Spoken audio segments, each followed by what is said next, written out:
Hello guys, in this tutorial you will learn how you can skip a task, for example a recurring task in your calendar on Reclaim.ai in 2026. So let us guide you through this. Navigate to the calendar or planner on Reclaim.ai, and as you can see I added a recurring task like this. Tasks are marked with a red color, and this one here occurs or takes place every day 12 a.m. to 1 p.m.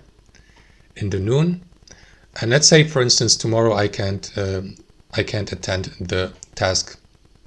So what you want to do is click into the given task, and here in the top right select these three dots, choose skip, and then you will get asked by Reclaim.ai to confirm that, and the habit or task has been skipped. But as you can see, only for this one specific time slot.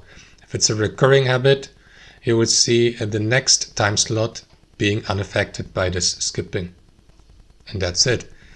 And as you can see guys, once you skip a task or habit, Reclaim.ai will also reorganize your adjacent tasks and habits accordingly, as you can see, and move them on your calendar here guys. And you will see also the given task marked as skipped here with the following on the next day. That's it guys, that's how it works. You may also bring the task back by clicking into these three dots here, and then you will see the artificial intelligence rescheduling the once skipped task and adding it back to your time slot and calendar. There you go. And that's it. Thanks for watching, and I'll see you next time.